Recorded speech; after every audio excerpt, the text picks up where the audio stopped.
Good afternoon. In this week, at the beginning of this week, and even last Friday, um, as always, I have been continuously exploring in my lifetime the four major, I call it cultural sphere. Even this terminology of a cultural spheres will come in more and more, come in very handy for the future that my use and your use will be very helpful. And let me go quickly about this spheres. In 74, 75, 76, when I finished my master in 74, I created a communication and counseling system called 3Cs, which stands for the communication dynamics and then communication analytica of the dynamics. What holding the two segment is called the cultural sphere. At that time in point, it's in a college setting. I was doing counseling with students coming from different backgrounds. Some have different ethnic minority, the black students, Latin, Native Americans, and whatnot. And some of them have different sets of circumstances and situations. Without me knowing it, some were on parole, other one or the other kind of a welfare system. So is a time of the starting the multicultural education, the multicultural dimensionality, cultural diversity in the United States. I personally have always felt that I've been somewhat prepared even early on in life with the multiple culture, also the multiple language that came with it. I started with my language in China with three dialects from Shanghai, Cantonese, Mandarin. Eventually, I acquired the knowledge, listening first and speaking maybe in brokenly in the language Sichuan by my family's association in Sao Paulo in the into the region called Moshi das Cruzes, where the known Chinese painter Zhang Daqian, a friend of the family, a friend of my father's in China earlier in Shanghai. And the cultural diversity, I will repeat for those who have seen my other videos, because my schooling with the Salesianos, or the Don Bosco from Turin, a wonderful model for education, with the exposure to the Roman Catholic faith and serving Mass, learning Latin, singing the Greek Gregorian chant that opened up my mouth to the Romance Latin language. And as a matter of fact, even my father had some influence, although we have never joined my father from 1952 until 62, because my father is a graduate from Sorbonne. His fluency in French had always very much impressed me anyway during my time in Brazil. And then subsequently, we pick up the Portuguese and I pick up my Spanish with an undergraduate Spanish and psychology major from 68 to 72. I have, by the time in 74, 75, 76, dealing with the American multicultural education, with the diverse student body coming into the once predominantly white students, and more so at the college that I was in, University of Wisconsin at Platteville, in a rural area southwest of Wisconsin. That's even more distinct. But obviously, in that particular time and point, we are also mingling with all the international students. I play soccer 4 years for the university and the student body at large. Beyond the scope of American diversity, those are the friends and pals, and we share our languages. Be the student from Norway, from Peru, from Bolivia, Mexico. I came from Brazil with my Portuguese, speaking also the border called the Portuñol, Portuguese Espanol.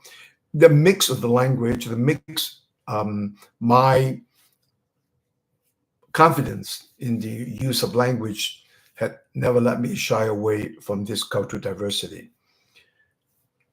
By the development of the 3Cs, very eager to find a university that can host a doctoral program just to make this three C's, the communication skills, where I have used the three shapes, round, square, and triangle, representing the feelings and sentiments from my students.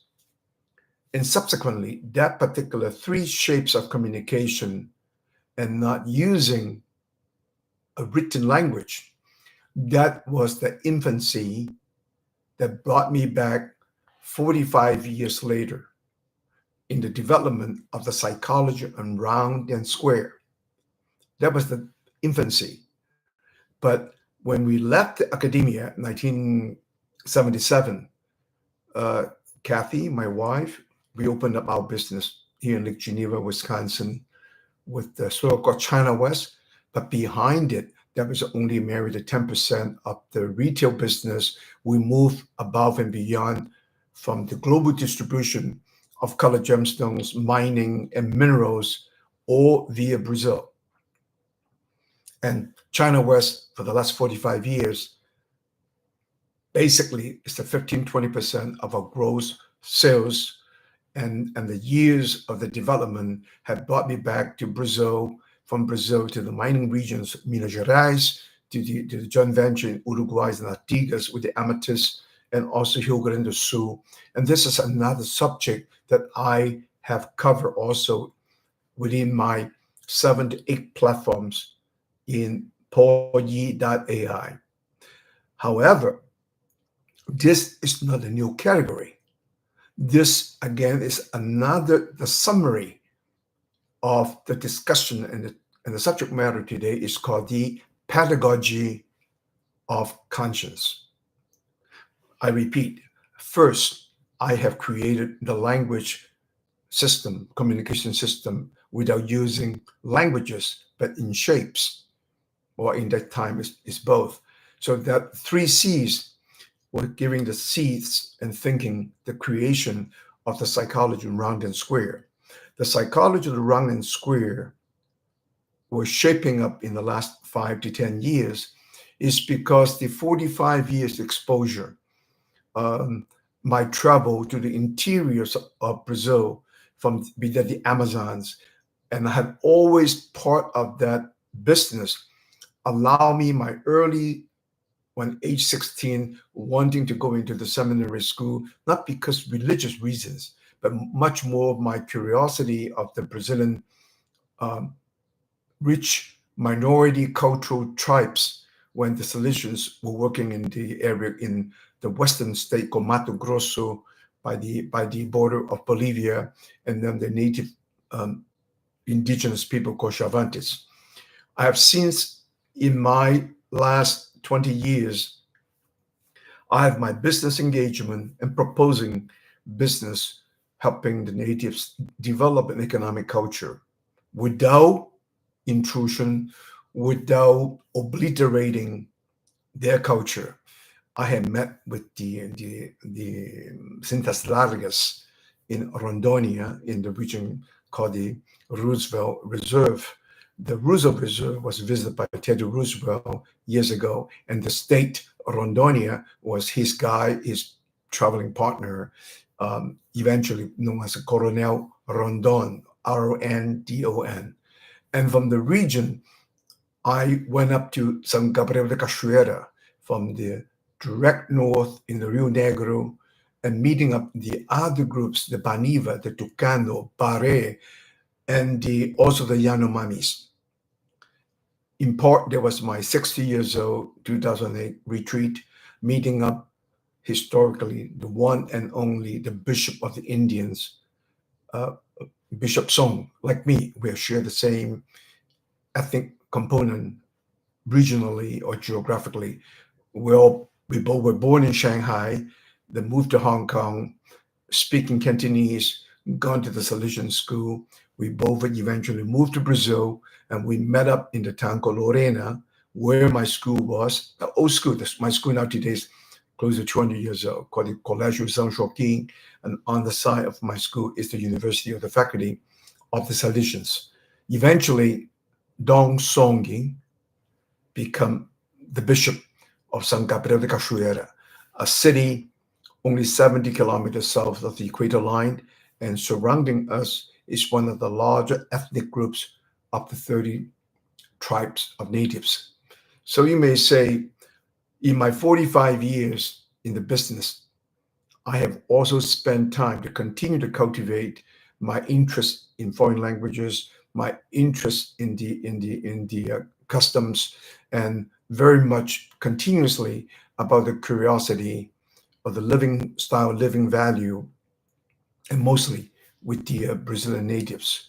In this time of my business, I'm highlighting my visit into the Amazons and into the Rondonia on that northwest side of Brazil.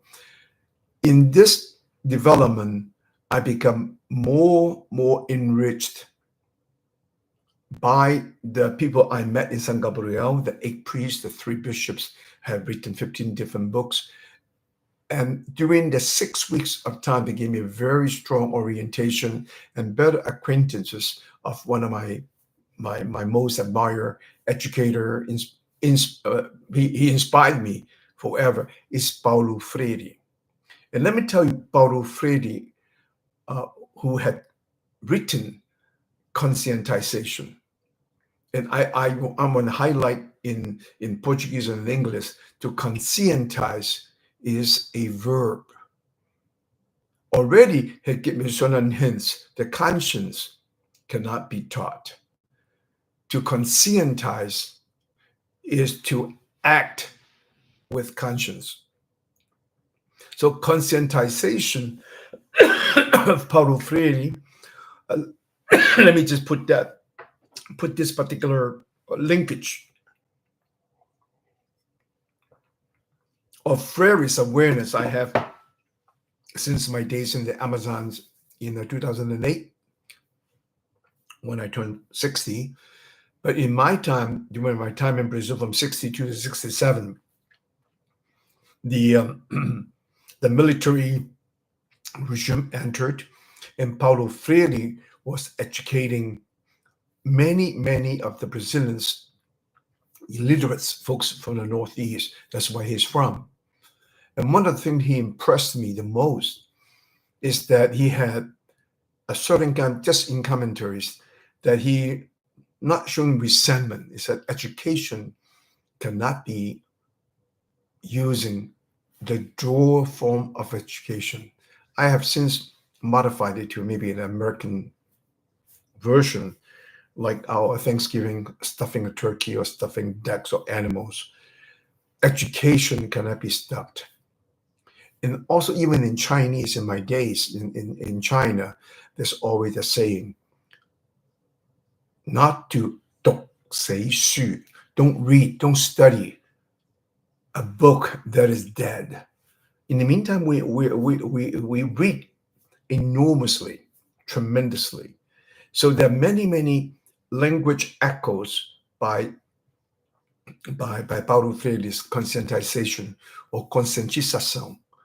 And one of them, of this echo, had hit me because of Paulo Freire and because of discussion in 6 weeks during my stay as a retreat among this 8 clergy and the 3 bishops. Amongst them, Padre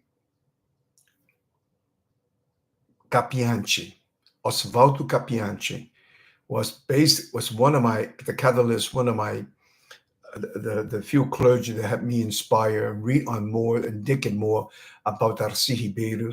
Is a living cultural anthropologist. Darcy Ribeiro said, we do not have a dead cultural anthropology in Brazil. We have a living study of cultural anthropology relating to all the existing tribal presence in all regions of Brazil. And then on the other hand, Paulo Freire and the 2 interaction, the many videos, many films, what really had echoed conscience is an action. Conscience was never a discipline. And when that hit me, it reminded me of the Chinese philosopher Wang Yangming. And also when I'm Googling it, Wikipedia, doing all the readings on Wang Yangming, it just so happened that Wang Yangming and I share the same heritage from the same village in Yuyao in the province of Zhejiang. And today, Yuyao is a suburb of the city called Ningbo. Wang Yangming is one of the best known during the Ming Dynasty of his teaching called Xingshi, or the study of the heart, or the discipline of the heart. You can say that. But eventually, in his time and period, and his attitude toward an education that is not, again, not to be using Paulo Freire's term, not draw education, and also not as a stuffing duck education that I have termed. And so I have, since using Wang Yangming's Xingshi, I translate this into Consciencology. And Paulo Freire's conscientization remains the same.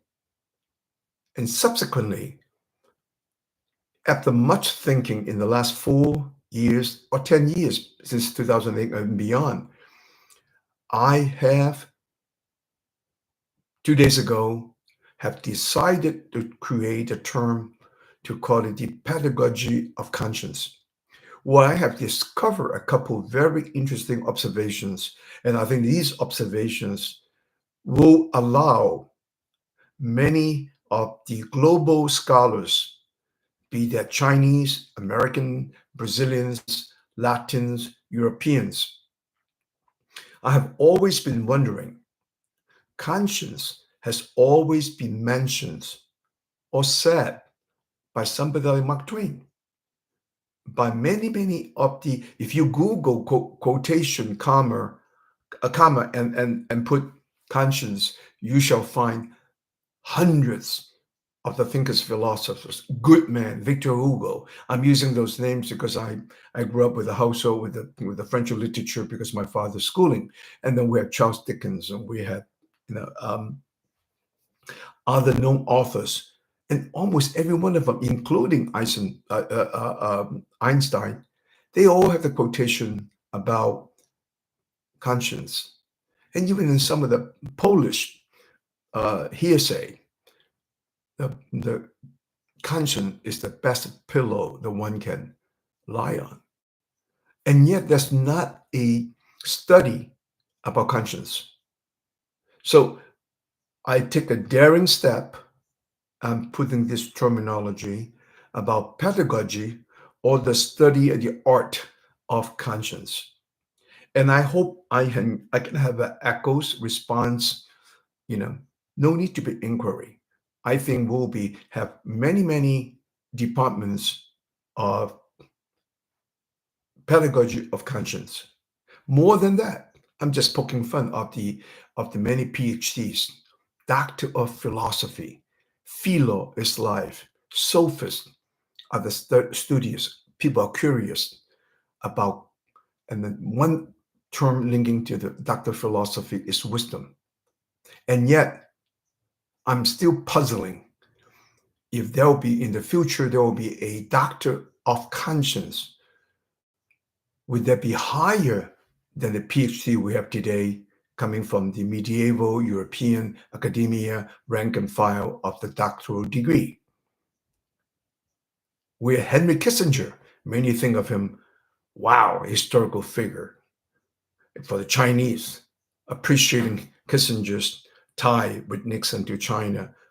Well, looking back, big scale or not, the Americans just wanted to isolate the Russians, allied with the Chinese, isolated the Russian. Eventually, Nixon gave Reagan the race of money, the race of power, had USSR going bust, Soviet Union going bust. It's a military strategy. And I can remember Henry Kissinger with all his brilliance, known as the butcher of Chile. I can also one more time remembering Henry Kissinger moving $2 billion of arms to one his fellow Jewish colleague, Paul Wolfowitz, during the time in Indonesia, selling them $2 billion of arms. And no later, the 200,000 East Timorese was invaded by the Indonesian military, and such bloodshed and butchery in both Chile and in East Timor cannot allow me to look up to Dr. Henry Kissinger and the Nobel Prize winner. Likewise, the US invasion into Iraq. I can remember Dr. Condoleezza Rice. Many of these commanders, generals, Tony Blair, 90% of them are degreed, be it bachelor's, master's, PhD. Degreed is one thing. Are they educated? I read one phrase: education is to teach people to have ethics. If that's one of the mission of education, I think our doctoral program anywhere have failed. And so I'm entertaining the idea when I'm talking about the pedagogy of conscience, as I have discovered by way of the first Westerner ever speaking, linking conscience with education, is my xará. That's how we call Brazil. Paulo Freire. My name in Portuguese is also Paulo. And from Paulo Freire, I have linked Wang Yangming. And this linkage will be further explored, not by me alone, but by many, many of the Chinese academia and scholars. Wang Yangming happened to be in the Ming Dynasty of 1500. And his studies later on become very well known, very famous among many of the Koreans. Even the Japanese military had used his education, and also Chiang Kai-shek, the guardians called the Yangming, and the Yangming School of Thought, much about Yangming.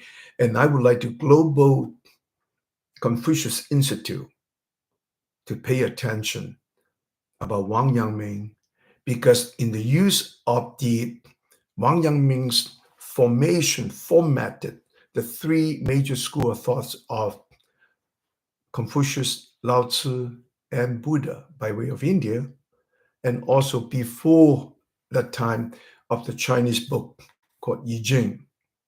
So the Confucian Institute, now we have a much richer body of knowledge, and to see what Wang Yangming had done.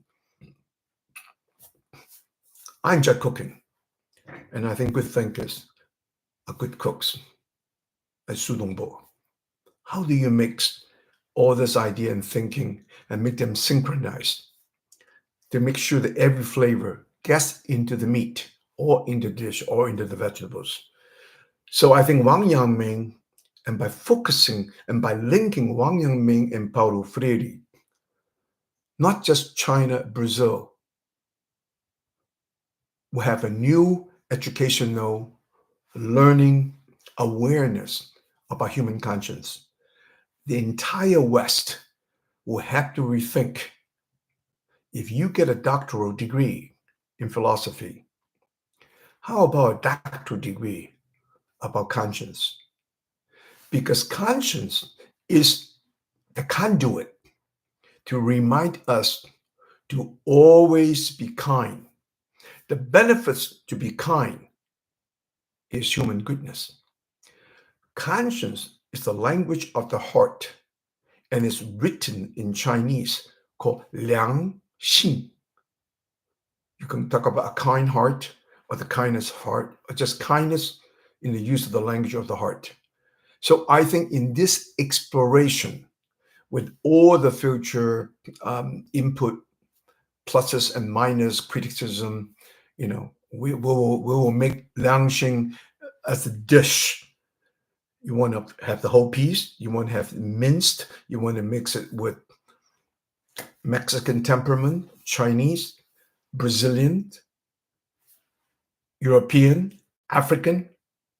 I really think the pedagogy of conscience is the next level of education attainment. the total practicality when we are teaching, educating people how to have conscience, and going back to the language, how to have a calm heart. Those three, Confucius, Lao Tzu, Buddha, and their disciple, had not stopped in this 3,000 years, and persistently, all they were talking about is about human kindness and to generating goodness. And maybe a little bit to the chagrin of the West, none of the three had ever mentioned, they were never about gods and deity.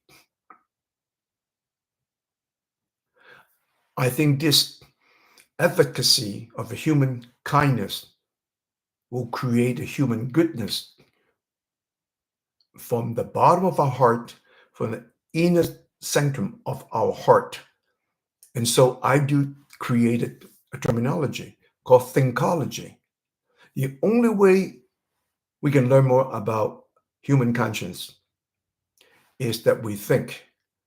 And in thinking, very basic three facts: reflecting of our past, examining our past, right or wrong. Even in management, you have to study why we succeed in the last project and what's the reason we failed.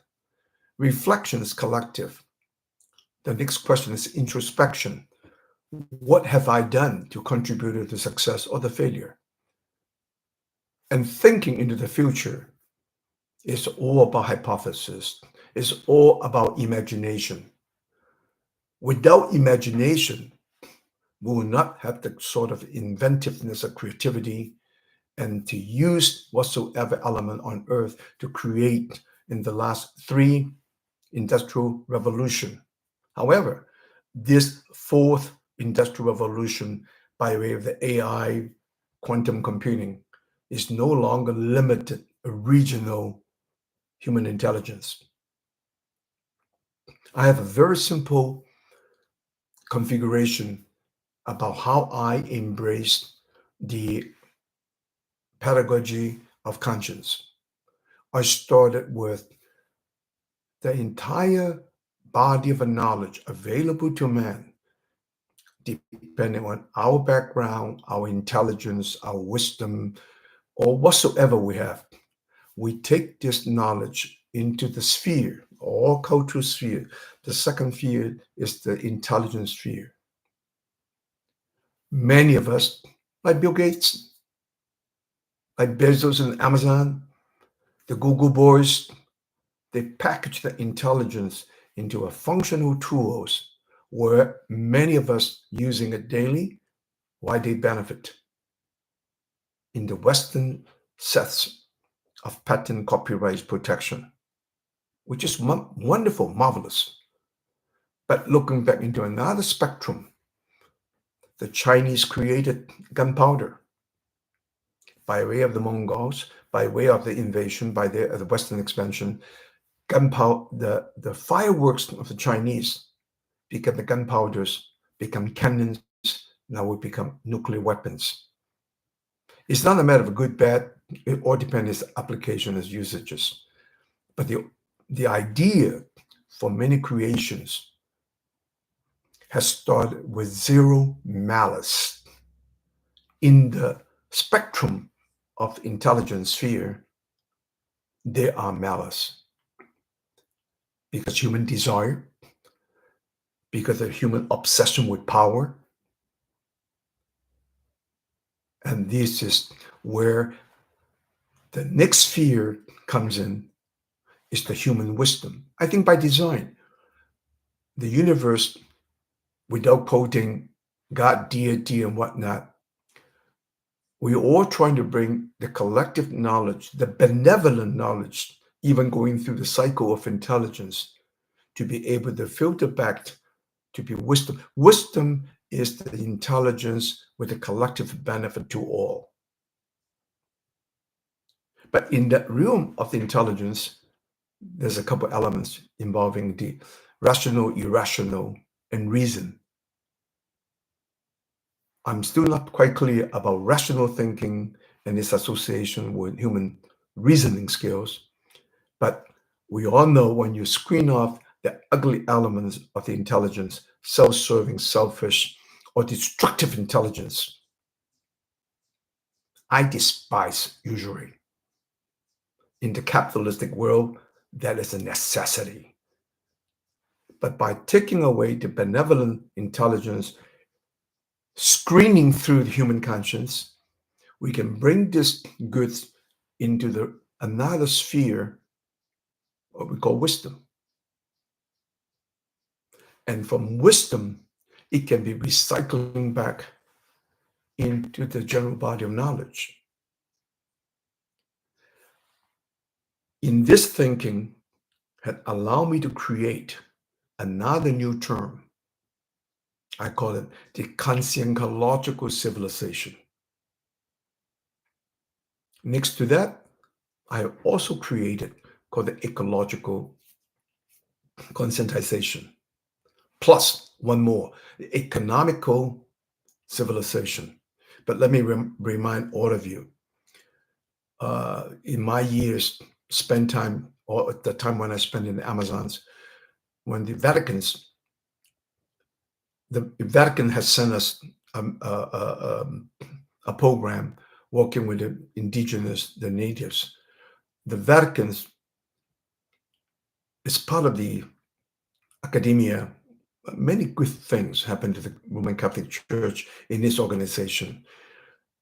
The Pope had reminded the clergy to teach in the Amazon about the distinction of two words, enculturation, which is en, and then the others, inculturation with in. Enculturation is like we're getting educated. I want to know about the Parea Batucanos, their language, their sounds. Enculturation is really Vatican telling the clergy to remind the natives to reflect upon their past, their ancestorship, their names, their knowledge on the medicinal use in all the vegetation in the jungle. That means it is a time in 2008, on that particular timing point, Vatican being reflective and advising the clergy to remind the natives to study their past. Directly, indirectly, did the church, by our evangelization, telling the natives to abandon their culture, very similarly in Asia. Korea is one of the most Christianized world. They're extremely westernized because of their faith. But in that particular two terms being made, when I came back to the US, I created a term called deculturation, basically cultural destruction. Maybe we can talk about Palestine, we talk about Gaza. What is this deculturation? Destroying cultures, or slavery in the other time, in Africa, in America, the cotton fields in North America, the sugar canes in Caribbeans, and predominantly in Brazil. Deculturation, that you have nothing. Your culture have no awareness by us. You are nothing but a working animal who's capable to have human sounds. And one more, in my counseling psychology context, I created the acculturation, or with double C. Acculturations that you don't exist. We have no awareness of you. Side by side, we have not teach one another of the other people's culture. Like many of the Mexican work hands, working people, friends I've become acquainted. They are here, but they are non-existing, not in the constitution, not in the political spectrum. That's what I'm talking about earlier. Hugo Chavez is what is not Hugo Chavez, Cesar Chavez is what came into mind in my days of the 60s and in the days of when I was still singing Peter, Paul, and Mary. Where have all the flowers gone? And today I say, where have our values gone? So in this introspective moment, I think I have created deculturation, but somehow a couple of years later, when I'm reading Darcy Ribeiro's book, O Povo Brasileiro, the people, Brazilian people, he already had used deculturation. But I wasn't upset, you know. In same space and time, other people could have created terminology that you and I have used without knowing that we have created also. That is today's a very common situation, more so in my almost daily use of the ChatGPT, with Claude, with Gemini. I found that by asking them with a longer phraseology, with the longer terms, I have a much richer response, far better response, and well-written paragraphs that I am now using here, where I have extracted the pedagogy of conscience, where I have created the many question and answer and hypothesis that questioning, asking this AI people or not, or just AI elements or robots. But it shows that the assembly of the human knowledge is above and beyond our own thinking ability. And I will use it as much as I can. So in this context, the terminology that we use, or what I'm using now, there was already another echo about the pedagogy of conscience. I have zero problem to seed, but it's not even seeding or giving up. We need the entire Western academia to address what is conscience, how to force the conscience.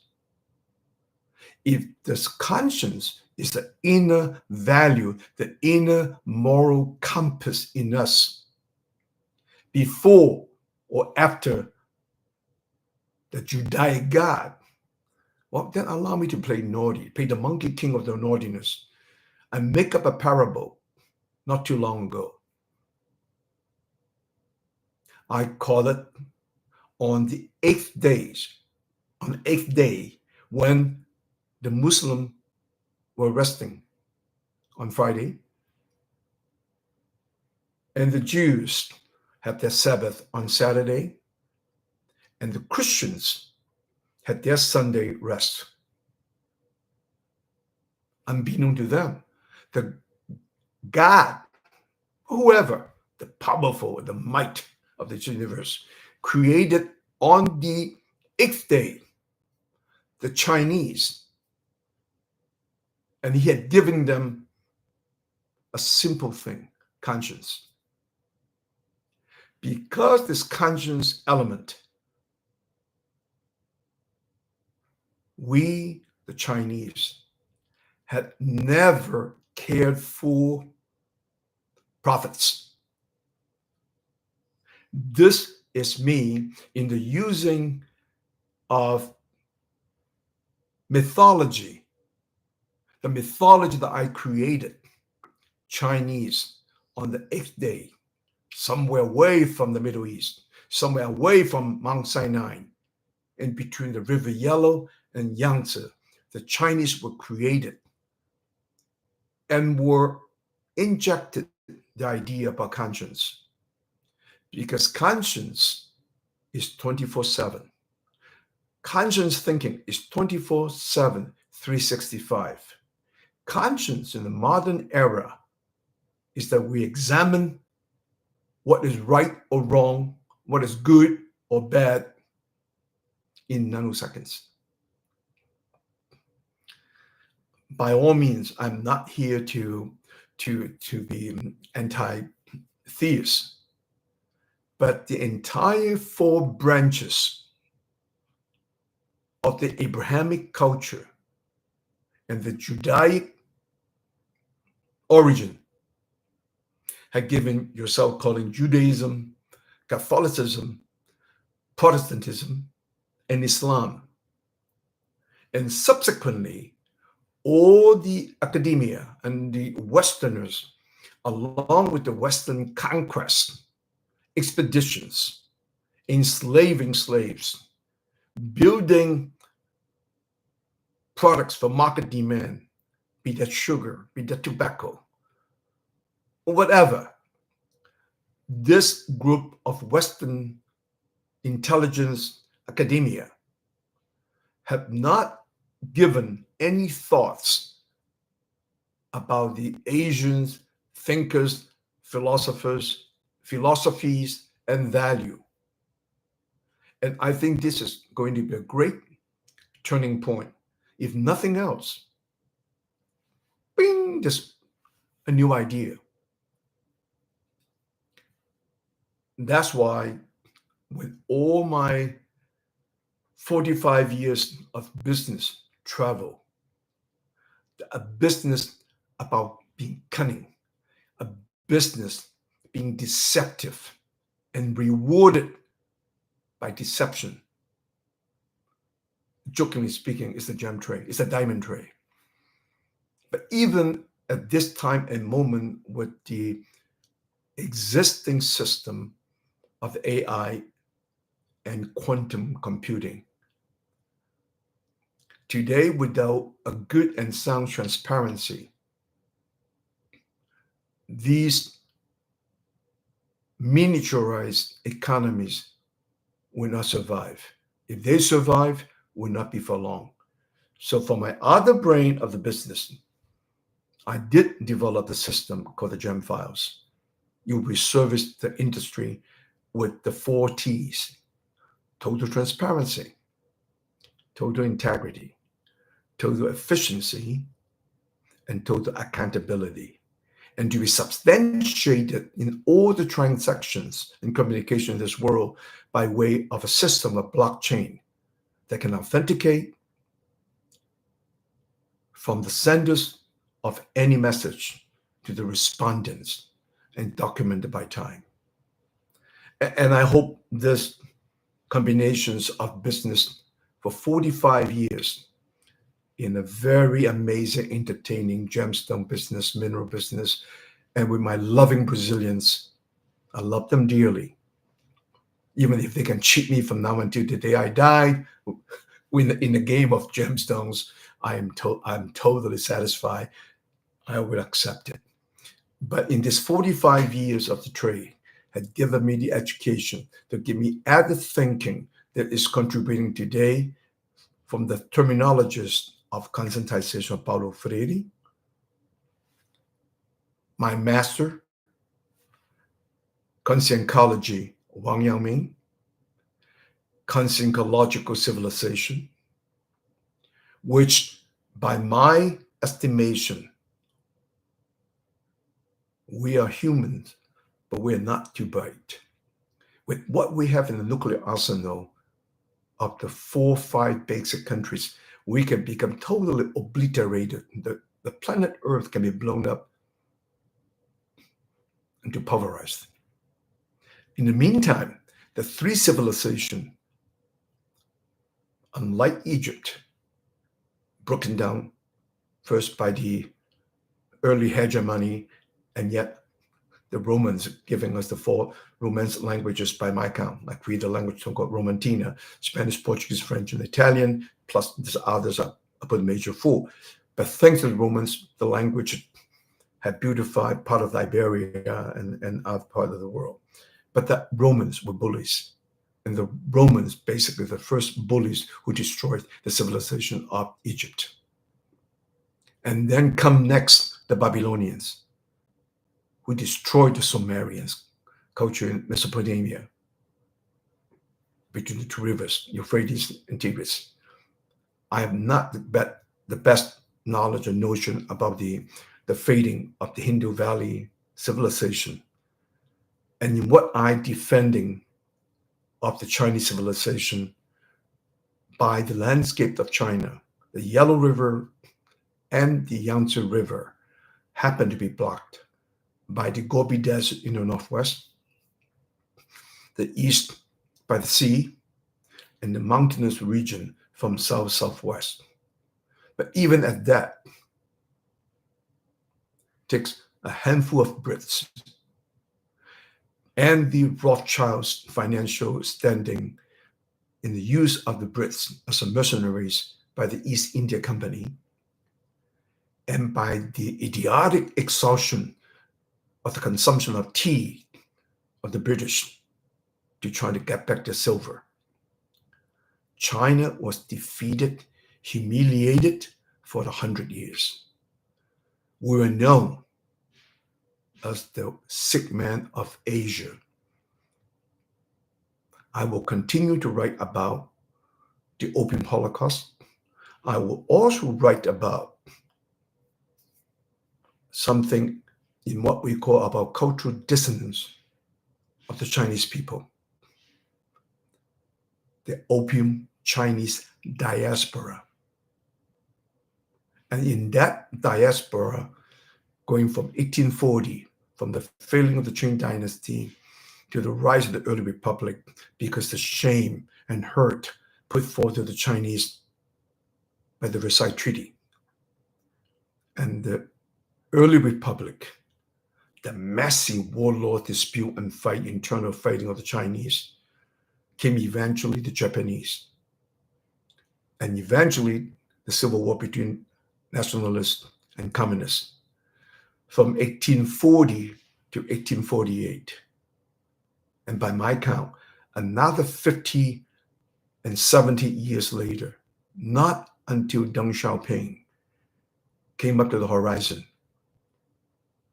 where I visually, in my business for 45 years, my business was rising up together since 1977 of the economic participation, thankful to the vision of Mao, also all the many Chinese supporting Mao, including Zhou Enlai and many others we cannot mention.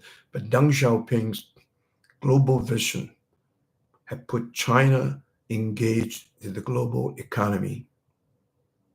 When I started my business, every Chinese officials were making no more than 36 RMB at a time when the dollar exchange between the RMB and China was 8-1, meaning the entire country, no one makes more than $5 a month. This is a time and period is absolutely phenomenal. So with my experience mingling between education, more so about human psychology, I want to continue to explore with other friends, academia, scholars, professors from all walks. We have to entertain how to establish in your country, in your department, the pedagogy of conscience. It would do us any good. It do us many good because it is a potential, a peace and harmony creation amongst us. And I will stop my sharing and talking today. You can have access to my website, paulyee.ai, Paul and then YIH, that's my last name, .ai. Email me, and I will continue to speak of this subject matter. Since January until now, this has been a monologue. Have not established any kind of dialogue by other participants, but I will continue to try my best to just, in the best I can, in my fluency in Chinese, Cantonese. I can speak Mandarin, but for now I'm using my mother tongue. I will do it in Cantonese to raise this alertness about conscience, and I will continue with Portuguese, thanking Paulo Freire and all those who have their awareness with Paulo Freire, with conscientização. Now we can have an opening. My final line is the same.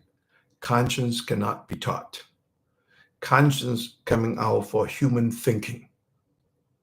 And what I feel most proud of the Chinese philosophy, thinking, education for the last 3,300 years, or since we have the written words of the oracle bones in Shang Dynasty. All these thinkers, philosophers continue to remind us to have a good heart, to be kind, and the benefits is the human goodness. I have zero qualm. I'm not attacking any theist because on my passage of life of being Roman Catholic, being a theist, I have come to learn more about my original culture that I could not have afford to see or perceive until now. We are all human beings. We all learn, and we can learn more. And I hope I will find a great audience in the sharing of this pedagogy of conscience. I wish you a good evening. Pronto!